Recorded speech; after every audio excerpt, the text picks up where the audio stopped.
Boa noite para todos. Está começando o programa Militão e Militão. E aqui conosco está o advogado Antônio Carlos de Andrade Viana. E nós vamos agora conversar um pouco, repercutir um pouco, né? Depois de todas aquelas manifestações em Brasília, essa semana ficou mais calma. Vamos saber com o doutor Viana se isso é resultado direto daquela conversa do presidente Bolsonaro com o ex-presidente Michel Temer e com o Alexandre de Moraes, ministro Supremo. Como vai, doutor Viana? Tudo bem? Boa noite, tudo bem a todos. Muito obrigado pela oportunidade. Como é que você vê tudo isso? Bom, depois de uma semana turbulenta, semana passada, né, em que houve agressão do Bolsonaro, houve agressão dos bolsonaristas nas redes sociais e muita polêmica, vamos destruir o Supremo, vamos fechar, botar exército na rua, aquelas coisas todas, toda essa agitação. O Bolsonaro acabou se rendendo ao fato de que estava exacerbando, estava puxando muita corda e pela ação da turma de campo, do meio campo aí, né, os bombeiros, o Temer e outros do Centrão, ele acabou baixando a bola e essa semana, depois de muitos meses de agitação, acho que desde o começo que ele é presidente da República, nós estamos vendo uma semana calma. Pelo menos ele ainda não saiu no cercadinho, não mandou recado e também não agrediu ninguém. Então, esse é o Brasil que a gente quer, que as coisas fluam normalmente. As instituições estão vivas, as instituições trabalham e o Bolsonaro tem que deixar a coisa fluir, né? Trabalhar no Congresso para que os interesses do país sejam aprovados, as coisas vão se acertando. É assim que funciona um país. Sem agitação e sem essas bobagens de querer um presidente querer mandar fechar instituição, fechar Supremo, fechar Congresso, botar exército na rua, que isso aí não vai levar a nada. É preciso dialogar, né? Não. No mundo em que nós vivemos hoje, aqui na América, é impossível você pensar numa ditadura, pensar em fechar tudo, em acabar com a democracia, com a forma de governo, com o sistema de governo. Isso é impensável. Então, a situação já está complicada por causa da situação do vírus, da pandemia. Já está complicada por causa da economia mundial, que reflete no Brasil, petróleo alto e bolsa em queda, dólar alto, essa desorganização que é reflexo mundial, vamos dizer, não é culpa do Bolsonaro. Mas, enquanto o país não tiver um ordenamento pacífico e as coisas funcionando, o povo é prejudicado, a nação é prejudicada, os investidores vão embora, né? O Guedes, ministro Guedes, que é uma pessoa de respeito e qualificada pelo currículo dele, tem boas intenções, mas não consegue aprovar os projetos de interesse da nação brasileira por causa dos problemas políticos. Por causa da confusão. A confusão. Então, o que a gente espera é que essa calmaria seja boa, apesar de que, segundo os analistas políticos que conhecem a natureza de Brasília, a natureza política do Bolsonaro, diz que a natureza dele não é para paz. Que ele, o estilo? Não. Que isso é uma coisa nata dele e que daqui a uns dias ele não aguenta. É igual quem está fazendo regime. Fica lá 10 dias na restrição, uma hora fala assim, hoje que se dane, já cansei. Vai. Ele arruma outra polêmica. Vai arrumar outra polêmica. Isso é ruim para a nação. Mas vamos aguardar, quem sabe que as coisas comecem a se encaminhar. Inclusive, por causa de toda essa confusão, o novo ministro Supremo não consegue, o candidato, né, que é o André Mendonça, é isso? André Mendonça. Não consegue nem ser sabatinado lá no Senado, né? Não consegue. Porque enquanto o Bolsonaro estiver atacando o Supremo vai fazer sua força para não deixar o cara entrar. Não adianta, isso aí...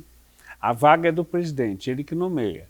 Mas, se não tiver a bênção do colegiado lá, não entra. A pressão vai ser grande, a pressão contrária. Eles fazem pressão no Senado, né, que trabalham em conjunto e não vai. Isso é a harmonia entre os poderes. Quem pode mais chora menos e tem que recuar e avançar conforme as estratégias. Só um detalhe, tá vago então? Tá vago. Porque o ministro tá Marco vago. Aurélio, é isso? O Marco Aurélio aposentou e a vaga dele não foi assumida. Só tem 10 ministros lá no Supremo? Só tem 10. Olha... Não, eu achei que o Marco Aurélio podia ficar até pelo menos, mas não, é sumário, né? Não, aposentou, tem que sair. É que com 75 anos é obrigatório. Qualquer cargo público, 75 anos é obrigatório. Nem que ele queira ficar um pouco mais, não dá. Então, o serviço público é assim. É uma forma de estabelecer um limite. Ao contrário, por exemplo, da Suprema Corte dos Estados Unidos, que a pessoa fica até quando ela quiser. Pode ter 95 anos e fica. Fica a não ser que tenha um problema mental muito... E assim mesmo, lá tem uma situação histórica interessante. É lógico que normalmente a pessoa começa a perceber suas limitações e que ela não está mais acompanhando a corte, que ela está com dificuldade, ela já pede logo a aposentadoria e sai. Mas não tem um limite de idade. E quando a pessoa manifesta que está com limitação e ainda não tem desconfiômetro para isso, eles mandam a cadeira que a pessoa senta para a casa dele. É o sinal de que, olha, está na hora de aposentar. Isso é uma tradição da Corte. Muito obrigado pelo serviço. Muito obrigado pelo serviço.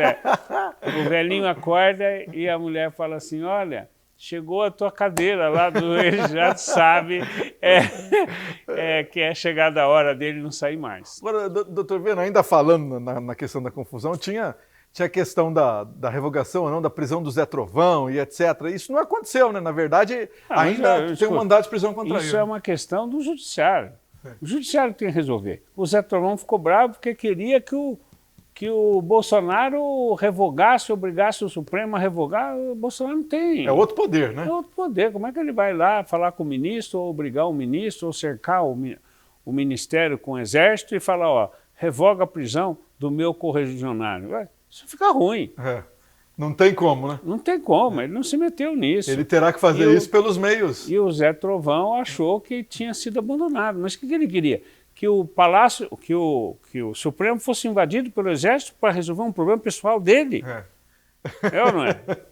Então, isso aí não dá. E o presidente falando que não vai cumprir ordem judicial da Suprema Corte, que o Alexandre de Moraes não ia cumprir, que ele ia rasgar a ordem. Isso aí é um mau exemplo para a nação. Porque o que você ensina para os jovens? O que você ensina para os jovens? Para respeito aos mais velhos, respeito ao ordenamento jurídico, respeito à Constituição, à legislação, às regras, não é assim? Exato. Você ensina para os teus filhos, todo mundo faz isso. Aí vai um presidente da República, que é um ídolo, que todo mundo segue, a juventude gosta de ver. Aí o cara falando para não respeitar a decisão. Para rasgar a decisão judicial. Aí não dá, né? Aí não dá. É o limite da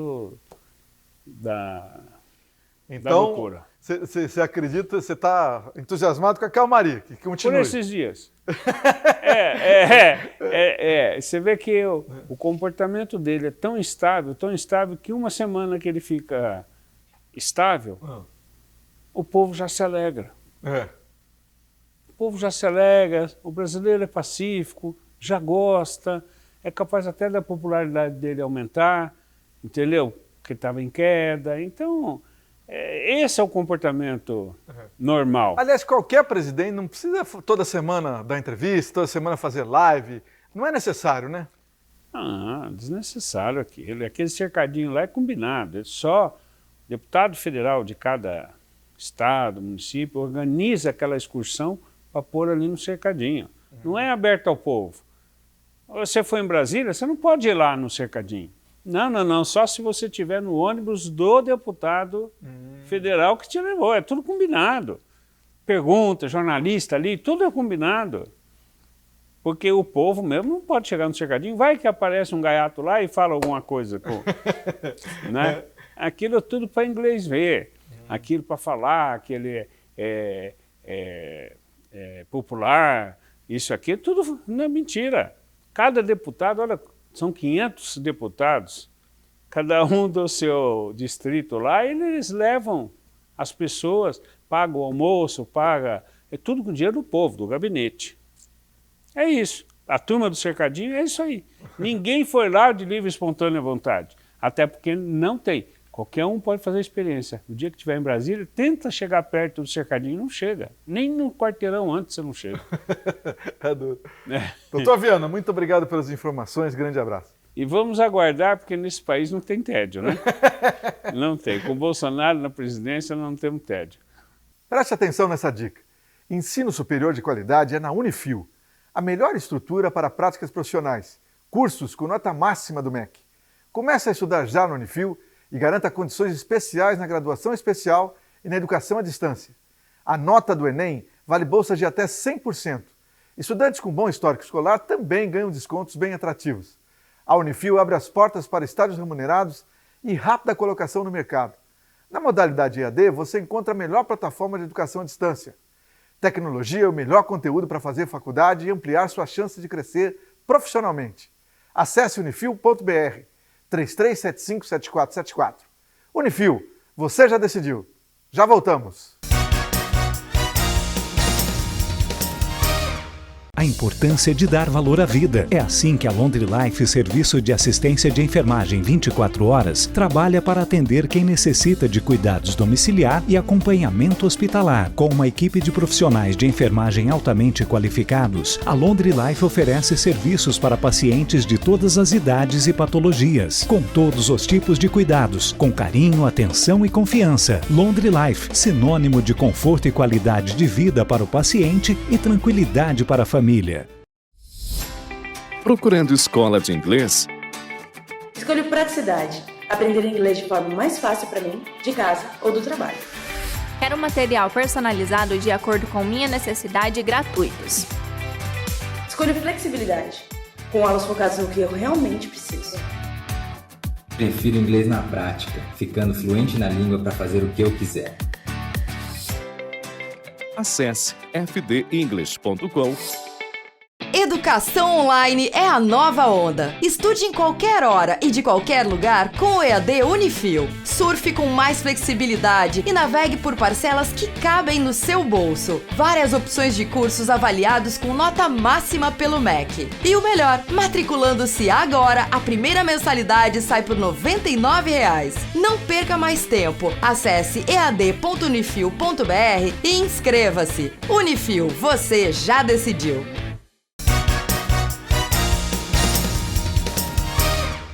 Muito bem, nesse bloco do programa Militão e Militão, nós vamos conversar um pouco sobre um movimento que surgiu, que chama o movimento A OAB que eu quero. Para falar sobre isso, está conosco o advogado Loriberto Gonçalves. Como vai, doutor? Tudo bem? Boa noite, Marcelo. Boa noite a todos os que nos assistem. E obrigado aí mais uma vez pelo convite. Doutor, o que é o movimento OAB que eu quero? O movimento OAB que eu quero, Marcelo, é um movimento que já está caminhando, que é um movimento que ele quer uma OAB diferente. Uma OAB onde os advogados que queiram participar, opinar e participar ativamente, têm as portas abertas. E eu convido, inclusive, os nossos amigos advogados a integrarem esse movimento agora. Por quê? Porque realmente é um movimento que busca a democracia, onde vai ser valorizado aquele advogado que tem uma ação, que tem 2 ações por ano, que tem 3, que não tem nenhuma, mas está lá com a sua OAB ativa. Enfim, nós vamos dar oportunidade a todos, né, de participar, de opinar e de colocar suas ideias de forma a não ter nenhuma restrição. Na sua experiência com a OAB em todos esses anos, onde que a OAB poderia atuar para ajudar mais os advogados? Por exemplo, vamos citar um exemplo que a gente vê e que tem muitos colegas que estão passando. Em decorrência da pandemia, eu só vou citar o exemplo do meu escritório. Nem todos passam por isso, porque alguns têm umas estruturas e atendem bancos e têm um volume de dinheiro muito alto. Mas a grande maioria dos advogados ganham o suficiente, ou ganhavam antes da pandemia, o suficiente para se manter e manter o escritório e alguns poucos funcionários. Eu tinha antes da pandemia no escritório, só para citar como exemplo, 7 funcionários. Aí depois, com o passar do tempo, tivemos problemas, redução, etc, etc.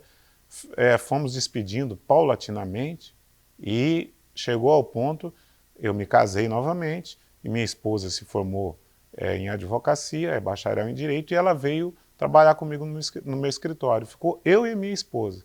Minha esposa pegou Covid, eu também peguei, ela quase morreu, ficou 30 dias no hospital, 14 dias entubada, não morreu por um verdadeiro milagre de Deus. E hoje eu estou, como eu disse para você agora um pouquinho antes da gravação, dia 7 de setembro eu trabalhei os outros dias, trabalhei sábado, domingo, para cumprir prazo de um dos recursos que a gente teve lá no escritório. Então é isso, a dificuldade para outros colegas, elas são muitas. E a OAB tem por obrigação, ela tem que ver esse aspecto. Não é só dar curso, não é só ficar com aquelas coisas triviais do dia a dia. Para nós, a OAB ela vai muito além disso. É ver o que o advogado realmente está precisando, como é que está a vida dele profissional. Até uma assessoria in loco, visitar. É o que eu fazia, né, antes e faço até hoje. Eu dou uma atenção, eu fui conselheiro, não sei se você sabe, fui conselheiro da OAB. E lá eu dava uma atenção para os colegas, porque muitas vezes os processos que eram movidos contra os advogados, isso chocava. Tinha advogado lá de 40, 50 anos de atuação e nunca teve. E aí, injustamente, por ele confiar muitas vezes, porque às vezes vem, não, um processo disciplinar contra ele, não, maioria, pelo menos dos que passavam pela minha mão, não tinha o porquê. E aí você vai conversar com a pessoa, você vê e aprofunda e tudo mais. Então faltou um preparo daquele advogado para ele fazer um contrato, dele não ir mais na confiança porque ele é um advogado, mas tem uma explicação. Ele atua desde lá da época que bastava você falar que estava sacramentado, era um contrato verbal. E, lamentavelmente, isso não funciona mais hoje. Mas você tem que dar um preparo para essa pessoa, para ele saber que hoje, se ele continuar daquela mesma forma, ele cumpre a parte dele. Mas, às vezes, a outra parte não vai cumprir e vai causar um problema. E causava uma série de problemas. Mas eu já analisava isso, eu pegava um por um, ia ver. É claro, Marcelo, que passou pela minha mão, em alguns processos, que verdadeiros bandidos com carteira da OAB. Isso tem. Mas a OAB, exceção, né? São exceções, mas a OAB é rigorosa nesse aspecto e, realmente, nesses casos, ele não só é suspenso, como a própria carteira é cassada. Também no relacionamento vamos dizer, com juízes, com promotores, etc., o que precisa melhorar do ponto de vista da OAB? Aí tá um outro problema que a gente está vendo que a OAB faz. Eu digo o seguinte, aprendi que papel não tem perna, né? Não adianta você mandar um ofício para o tribunal, o tribunal respondeu, por exemplo, que vai atender os advogados. Marcelo, eu estou falando da minha parte, que tem uma experiência já de alguns anos, né? Eu atuo há quase 35 anos na advocacia. O que acontece? O virtual, você não consegue falar na secretaria muitas vezes, você não consegue falar com o assessor. Esses dias atrás eu consegui falar com o Dr. Ricardo, fiz uma audiência com ele pelo virtual, só eu falando com ele. Mas isso é uma exceção porque a assessora viu a urgência e ela agendou para mim lá. Mas isso é uma raridade, né? É uma raridade você conseguir. E o advogado tem que ter esse acesso, ele tem que dizer... Então, qual que é o problema? O problema não é só para o cliente. O problema é que, quando se atrasa um processo, efetivamente, está se atrasando os honorários do advogado também. E você imagina, numa situação que nós estamos, o advogado que já não está recebendo aquela mesma quantia que recebia, ainda ser protelado. Nós temos colegas aí, eu vou te falar, sem medo de errar, que está numa situação desesperadora. Mas ele se sente tão humilhado que não vai para a OAB, que não vai procurar lugar nenhum e tal. Advogado andando de tênis furado, para você ter ideia. Pelo amor de Deus, gente. Então, a entidade, a OAB, tem que ver esse aspecto. Não adianta fazer a campanha para quem é humilde, para quem é pobre, quando a própria classe está sendo deixada de lado, né, nesse aspecto, que é um aspecto importantíssimo. Né? E você vê hoje que muitos advogados, inclusive, pararam de procurar a OAB por conta disso? Tem alguns casos que o advogado até fala para a gente, ele não fala que é um complexo, mas fala, não, mas lá é tão assim, tão elitizado, que eu falava, não, vai lá, eles ensinam, tem a menina lá que dá o curso e tal.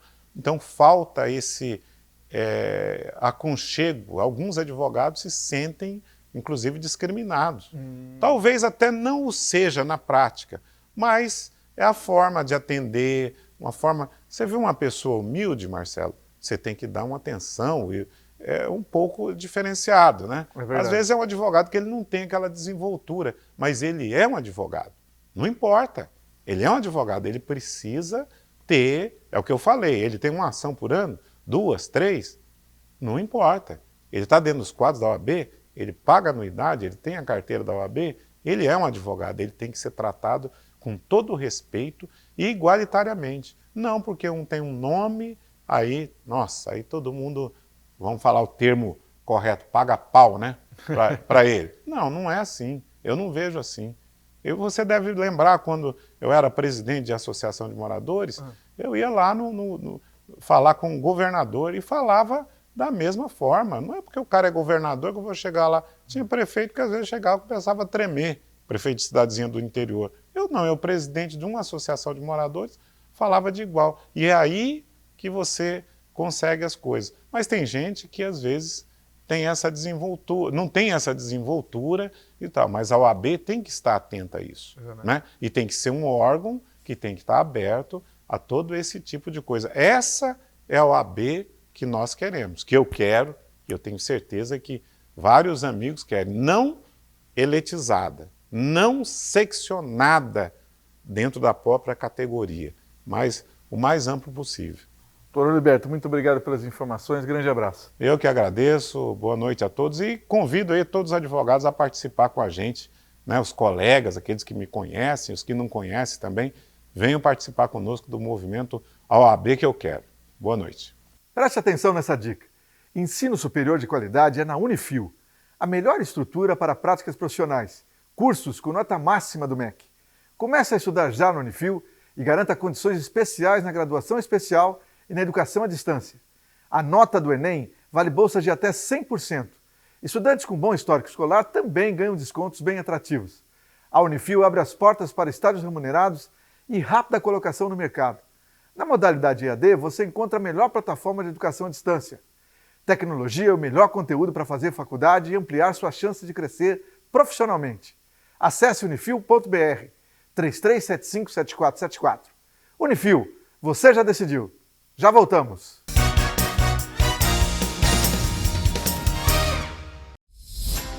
Procurando escola de inglês? Escolho praticidade. Aprender inglês de forma mais fácil para mim, de casa ou do trabalho. Quero material personalizado de acordo com minha necessidade e gratuitos. Escolho flexibilidade. Com aulas focadas no que eu realmente preciso. Prefiro inglês na prática, ficando fluente na língua para fazer o que eu quiser. Acesse fdenglish.com. A importância de dar valor à vida. É assim que a Laundry Life, serviço de assistência de enfermagem 24 horas, trabalha para atender quem necessita de cuidados domiciliar e acompanhamento hospitalar. Com uma equipe de profissionais de enfermagem altamente qualificados, a Laundry Life oferece serviços para pacientes de todas as idades e patologias, com todos os tipos de cuidados, com carinho, atenção e confiança. Laundry Life, sinônimo de conforto e qualidade de vida para o paciente e tranquilidade para a família. Educação online é a nova onda. Estude em qualquer hora e de qualquer lugar com o EAD Unifil. Surfe com mais flexibilidade e navegue por parcelas que cabem no seu bolso. Várias opções de cursos avaliados com nota máxima pelo MEC. E o melhor, matriculando-se agora, a primeira mensalidade sai por R$ 99,00. Não perca mais tempo. Acesse ead.unifil.br e inscreva-se. Unifil, você já decidiu.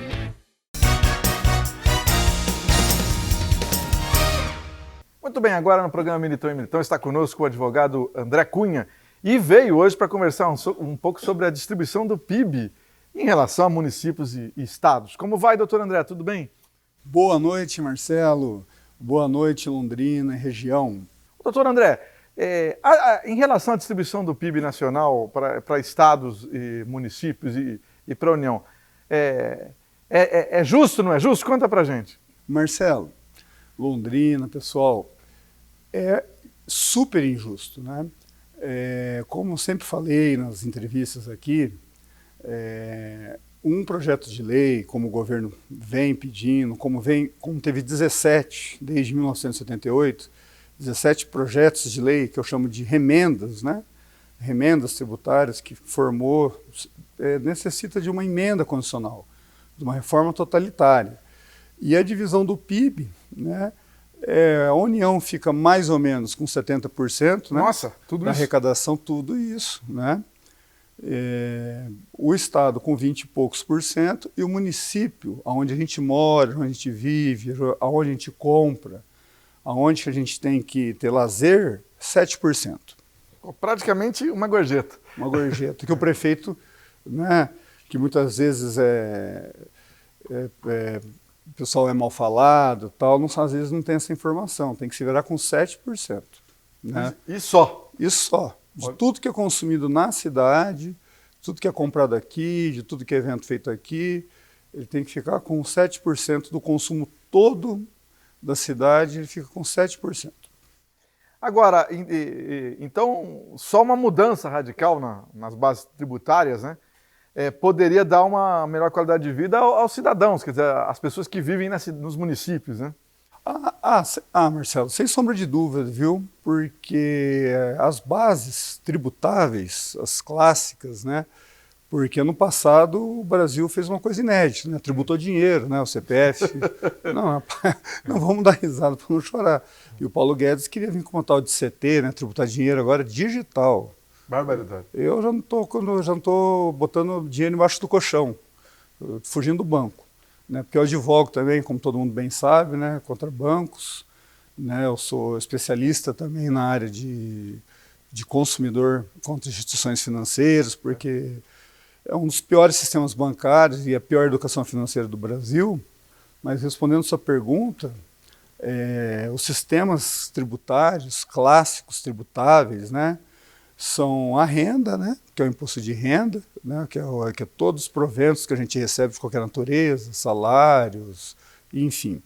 É o patrimônio, que seria o IPTU, o ITR, e o consumo, né, tudo que a gente compra e os serviços que não são prestados. Né? Então, essas três bases clássicas são as três bases tributáveis. E com a reforma totalitária, porque a Constituição Federal, que está sendo desrespeitada para tudo que é lado, né, inclusive ali tem escrito, né, e não está legislado, tributar grandes fortunas, né, botar PVA em jatos, jatos, iates, isso aí não tem tributo nenhum. Né? Que coisa, hein? É tudo isento. Podia fazer um tributo nisso e jogar para o município para aumentar essa carga um pouco. Né? Por que não, né? É verdade. Já que se for fazer uma PL, joga isso na PL, porque isso já tem na Constituição. Mas contrapartida, né, a reforma totalitária poderia, né, porque na Constituição Federal, como eu ia dizendo, ela já diz ali, né, o quanto que vai para o município, quanto que vai para a União, o que é o município, como PTU é municipal, ICMS é estadual, IPI, IOF, MAIPIS, COFINS, né, que é o tributo, tudo federal. Ali já diz, né, então não tem como mudar muito se não tiver uma emenda constitucional, né, mudando o teor, porque essa aí não tem, a cláusula pétrea é imutável, como o artigo 5º, dignidade humana, isso é imutável. Mas o teor tributário dá para mudar com emenda constitucional. Por isso que eu sou a favor da PEC 110, 2019, que seria perfeita sobre o que eu estou falando, né? Sou totalmente a favor do movimento Destrava Brasil. Quem puder, procure no YouTube, né? Tem bastante material a respeito do Destrava Brasil, né? Tá bem explicado para qualquer um entender ali, né? É um movimento ali que explica bem como vai ser implantada essa reforma e é a única solução mesmo, assim, né? Agora, doutor André, falando nessa questão de tributos, inclusive municipais, aqui em Londrina nós tivemos toda a polêmica em torno do aumento do IPTU. Qual é a sua opinião sobre o que houve? Assim, Londrina, ela cresceu muito, né? Principalmente aqui na Gleba, que é a região sul, seria a região sul, principalmente para a região sul.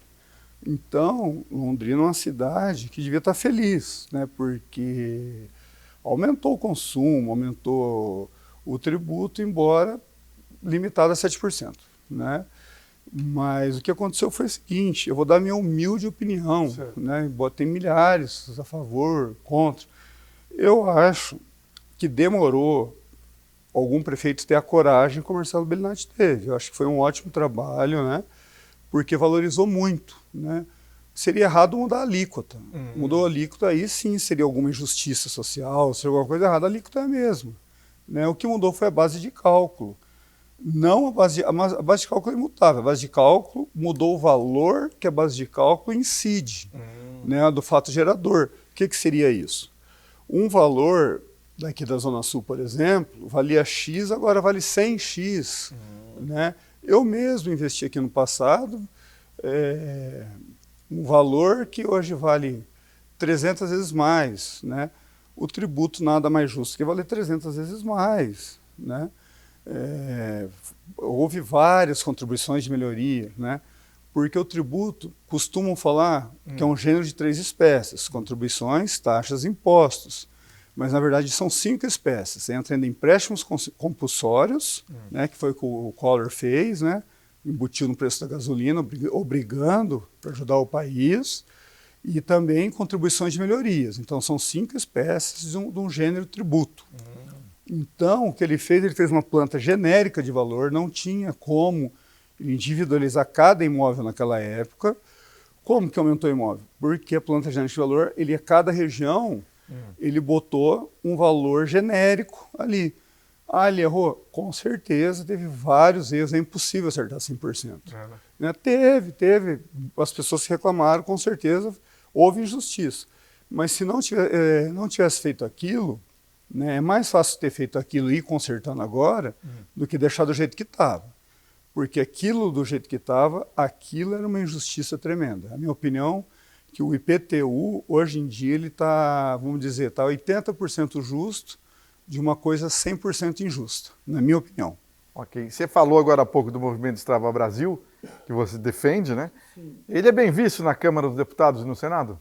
Muito bem visto, ele foi aprovado, a PEC 110, né, que ela é filha da 293, né, de 2004, né, que vem vindo, né, e vem se evoluindo, inclusive o Miguel Aburrab tá centralizado, é um gênio da tecnologia, né, é um mega empresário brasileiro aí, visto mundialmente, no cenário mundial ele é respeitado. Ela foi 100% aprovada pelos deputados, na Câmara dos Deputados Federais, e está com aprovação entre senadores e senadoras de 80% no Senado. Opa! Então ela é muito bem vista, muito mesmo. Doutor André Cunha, muito obrigado pelas informações, grande abraço e bom trabalho. Eu que agradeço, tá? E eu tenho aqui hoje um parabéns especial para minha filha, né, que passou na OAB, está no 9º período da PUC, Vitória Cunha. Parabéns, filho, papai te ama. Eu também, a minha esposa, meu filho, a minha mãe, a minha família, ao Marcelo e a todos os londrinenses, porque o negócio é municipalização, né? A gente tem que investir no município e torcer para a PEC 110. Preste atenção nessa dica. Ensino superior de qualidade é na Unifil, a melhor estrutura para práticas profissionais. Cursos com nota máxima do MEC. Comece a estudar já no Unifil e garanta condições especiais na graduação especial e na educação à distância. A nota do Enem vale bolsas de até 100%. Estudantes com bom histórico escolar também ganham descontos bem atrativos. A Unifil abre as portas para estágios remunerados e rápida colocação no mercado. Na modalidade EAD, você encontra a melhor plataforma de educação à distância. Tecnologia é o melhor conteúdo para fazer faculdade e ampliar suas chances de crescer profissionalmente. Acesse unifil.br 33757474. Unifil, você já decidiu. Já voltamos. A importância de dar valor à vida. É assim que a Laundry Life, serviço de assistência de enfermagem 24 horas, trabalha para atender quem necessita de cuidados domiciliar e acompanhamento hospitalar. Com uma equipe de profissionais de enfermagem altamente qualificados, a Laundry Life oferece serviços para pacientes de todas as idades e patologias, com todos os tipos de cuidados, com carinho, atenção e confiança. Laundry Life, sinônimo de conforto e qualidade de vida para o paciente e tranquilidade para a família. Procurando escola de inglês? Escolho praticidade. Aprender inglês de forma mais fácil para mim, de casa ou do trabalho. Quero material personalizado de acordo com minha necessidade e gratuitos. Escolho flexibilidade. Com aulas focadas no que eu realmente preciso. Prefiro inglês na prática, ficando fluente na língua para fazer o que eu quiser. Acesse fdenglish.com. Educação online é a nova onda. Estude em qualquer hora e de qualquer lugar com o EAD Unifil. Surfe com mais flexibilidade e navegue por parcelas que cabem no seu bolso. Várias opções de cursos avaliados com nota máxima pelo MEC. E o melhor, matriculando-se agora, a primeira mensalidade sai por R$ 99,00. Não perca mais tempo. Acesse ead.unifil.br e inscreva-se. Unifil, você já decidiu.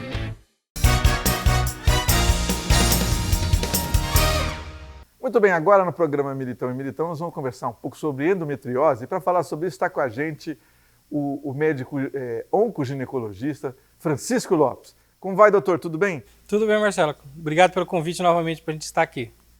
Vamos conversar um pouco sobre... Vamos rememorar o que é endometriose. Endometriose, se você for pegar a definição, é a presença de células que são semelhantes ou iguais às células que nós encontramos dentro do útero. Aquela camada de célula que sangra, que descama todo mês, que é na realidade a menstruação, aquela camada chama endométrio. E essa camada de células, você pode encontrar células semelhantes a elas, ou às vezes iguais, fora do útero. Então, presente na região da pelve e muitas vezes em outras regiões do organismo. Por exemplo, no apêndice, no diafragma, no pulmão, no coração, no cérebro, na amígdala, no olho. Tudo isso? Você encontra isso sim. E quando acontece isso é sinal de problema? É sinal de que, que tem alteração, que tem que ser feito cirurgia normalmente quando você encontra em órgãos nobres. Tá? Como são esses locais. Por exemplo, uma paciente que apresente uma endometriose pulmonar, ela na época da menstruação ela tem sangramento pela boca. Nossa! Ela tosse e sangra. Quando a paciente tem... Deve ser um susto muito grande, né? Deve, não é. A paciente que tem, por exemplo, uma endometriose cerebral, quando a paciente está menstruada, se ela não está tomando medicação para não menstruar, ela pode ter até convulsão. Por conta disso? Por conta da menstruação intracraniana. Porque essas células que estão fora do útero, na região da pelve, na região do apêndice, do diafragma, são células que, quando você sangra, menstrua, elas sangram também. Então você imagina uma paciente com um foco de endometriose cerebral, ela vai sangrar intracraniano. Sangrando, ela tem o quê? Convulsão. Então isso pode acontecer. Agora, e como é que a gente faz para detectar? Queixa, sintomas. Isso estou falando dessa parte. Mas a endometriose em si é muito complexa porque tem pacientes que não sentem nada. Nenhum sintoma. E quando vão descobrir, já tem uma endometriose avançada. Primeiramente, quando que aparece normalmente a endometriose? Quando que começa a endometriose? Normalmente quando a paciente menstrua a primeira vez. Ou então é cedo. É cedo, é cedo. Então não começa já com uma endometriose profunda, avançada, cheia de coisa. Não, ela começa devagar. Só que ela é uma doença eminentemente progressiva, ela vai progredindo, mas devagar. Aí o que acontece normalmente? A maior queixa das pacientes? Dor. Dor no período menstrual. Aí a paciente jovem, adolescente, começa com dor, a mãe leva no médico. A primeira coisa que o médico fala, dá uma medicação para dor, evidentemente, e normalmente entra-se com um anticoncepcional. Tá. O anticoncepcional trata a endometriose? Não. Certo. Não trata, só vai melhorar o quadro de dor e se você usar continuamente, você não vai menstruar. Certo. Só que daí isso continua, a paciente tomando a medicação, melhora, evidentemente, não tem que melhorar. Só que depois de alguns anos, a paciente tem desejo de engravidar. Aí ela para com o anticoncepcional. Ela para de tomar o anticoncepcional, tenta engravidar. Em 40% das pacientes que procuram as clínicas de fertilidade, tem endometriose. Olha, é um número muito alto, né? Muito alto. Então daí, quando você vai fazer o diagnóstico dessa paciente, já está uma doença um pouco mais avançada. Mas exame mesmo, tem algum que pode ajudar no diagnóstico? Tem exames. Primeiro o exame físico, evidentemente, e a clínica. Isso é primordial. E normalmente, hoje nós temos 2 exames que são muito solicitados. A ultrassonografia com preparo intestinal, realizado por um profissional treinado para fazer o diagnóstico de endometriose, porque infelizmente não é qualquer ultrassonografia que você vai fazer que você vai diagnosticar, mesmo sendo ultrassom transvaginal. Então tem que ter esse preparo. E esse profissional ele tem que estar habilitado para isso. Habilitado o que é? Treinado. São poucos, então? São poucos. O outro exame é a ressonância nuclear magnética da pelve. Também exige um preparo e também exige que o radiologista que vai fazer o laudo dessa ressonância também tenha experiência nessa parte, porque é muito difícil de você visualizar. Entendi. Tá? Então são exames que hoje em dia melhoraram bastante pelas melhoras dos equipamentos e também o treinamento dos pacientes, dos médicos. Porque antigamente não se fazia o diagnóstico. Antigamente tinha-se muito cirurgia, por exemplo, laparoscópica diagnóstica ou cirurgia laparotômica diagnóstica. O que é? Você entrava na cavidade para ver o que era. Se já resolve ali. Depende. Mas tem que fazer a cirurgia para diagnosticar, não é brincadeira, né? Então, mas isso acontecia antigamente. Hoje em dia, evidentemente que com essas melhoras da técnica, tanto de ressonância quanto de ultrassom, e a melhora dos profissionais, radiologistas, você praticamente já vai para o centro cirúrgico já sabendo o que você precisa fazer. E uma coisa muito importante, quando você vai para o centro cirúrgico para resolver, você normalmente tem uma equipe multidisciplinar. Junto lá. Junto. Você tem o ginecologista, que faz a parte de endometriose, você tem o gastroprócto e você tem o urologista. Tá? Por quê? Se precisar mexer no rim, no ureter, na bexiga, no intestino, no apêndice, a equipe está completa. Então, sempre, pelo menos a minha equipe, é uma equipe multidisciplinar e a gente opera tudo. E a endometriose, para resolver, tem que ser cirurgia ou não consegue tratar? Não necessariamente. Não é toda paciente, por exemplo, com endometriose que você vai indicar uma cirurgia para ela. Tá? O tratamento clínico ele é muito importante. Tá? O próprio anticoncepcional não deixa de ser um tratamento clínico. E existem outras coisas para se fazer. A alimentação é extremamente importante. Ela interfere? Muito. Por quê? A endometriose é uma doença inflamatória. Ela inflama o organismo. Uma característica da paciente que tem endometriose é fadiga crônica. É aquela paciente que acorda de manhã cansada. E que dormiu a noite inteira. Não deveria de jeito nenhum, né? Isso é aquela paciente também que quando ela está no período de pré-menstrual ou menstruada, ela fica com o abdômen inchado. Tá? Você olha, parece que ela está com a barriga de grávida. Na verdade, não é. É por quê? Porque o processo inflamatório que ela está tendo dentro do abdômen interfere no funcionamento do intestino. O intestino fica preguiçoso, junta gás. Então a alimentação para paciente é extremamente importante, porque se você fizer uma alimentação anti-inflamatória, que não coma tanto alimentos inflamatórios, o que é? Fritura, gordura, carne vermelha, glúten, lactose. Olha, tudo isso tem que evitar nesse período. Na realidade, não é evitar, você tem que ter uma orientação nutricional. Ah, tá. Para você melhorar a sua alimentação, automaticamente melhora os sintomas. Associados a isso, exercício físico, que é extremamente importante, né? E diminuir o estresse. Que isso é o mais fácil, né? É a receita para resolver o problema, senão vai acabar na cirurgia, né? Na realidade não vai resolver, vai amenizar bastante. A cirurgia, nós indicamos a cirurgia de endometriose em alguns casos mais específicos. Evidentemente, quando a paciente tem muita dor, não tem o que fazer. Você está medicando ela, não está melhorando. Está fazendo exercício, não está melhorando. Está fazendo essa dieta, não está melhorando, a parte cirúrgica está indicada. Então, a paciente com dor sem melhora clínica tem indicação. A paciente com dor e que está tentando engravidar e não consegue, também existe uma indicação. E mesmo aquela paciente que tem endometriose, não tem dor e está tentando engravidar e não consegue, também existe indicação da parte cirúrgica. Aí você vai perguntar, mas se essa paciente está sem dor, por que vai operar? Porque a gente sabe que os estudos demonstram que pacientes que fazem cirurgia de endometriose, mesmo com uma endometriose inicial, mas que tem um processo inflamatório importante no abdômen, melhoram a chance de gravidez em 60%. Ah, é muita coisa, hein? Muita coisa. E a gente sabe que, por exemplo, uma paciente que vai fazer fertilização in vitro, qual que é a chance de uma gravidez? É baixa. 40. É mais baixa do que... É mais baixa. Mas isso é importante, a gente tem que explicar isso para o paciente. Então, isso é extremamente importante você ter essa noção em mente. Dr. Francisco Lopes, muito obrigado pelas informações, bom trabalho. Obrigado. Boa noite para todos.